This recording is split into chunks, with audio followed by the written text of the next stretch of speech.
Thank you, Honourable Member. Honourable Member Shri A. Vijay Kumar. You have 6 minutes. Yes, sir. In Lok Sabha. Shri A. Vijay Kumar.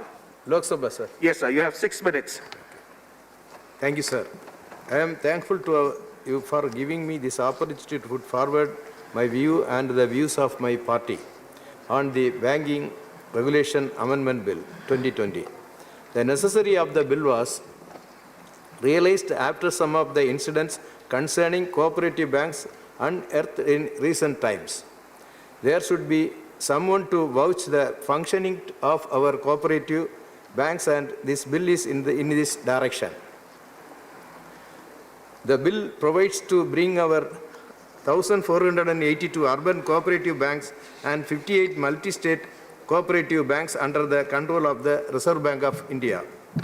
However, the primary agricultural credit societies and cooperative society whose principal business is long-term financing for agricultural development have been exempted, which is a very good step, and I appreciate our Honourable Finance Minister.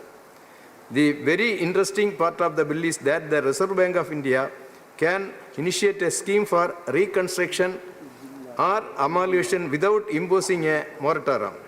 However, under Clause 4 of this bill, it is stated that no person will be entitled to demand payment towards surrender of shares issued to him or her by a cooperative bank.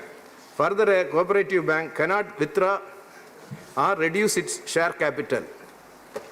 In this connection, I request the Honourable Minister to see that a needy person with genuine reasons should be allowed to withdraw his or her money put in any cooperative bank.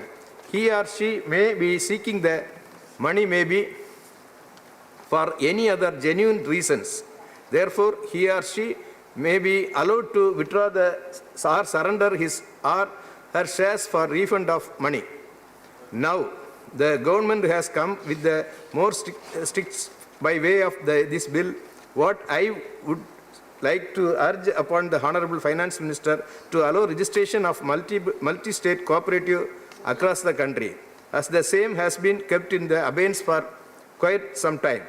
I must congratulate the Honourable Finance Minister that she took special care to ensure that the cooperative banks in the country run professionally. Therefore, the stipulations made regarding the Board of Directors that they must have at least 51% of members with special knowledge or experience in areas such as accountancy, banking, economics or law. RBI may direct a bank to reconstitute its board if it does not conform to the requirements. If the bank does not comply, RBI may remove the individual directors and appoint suitable persons.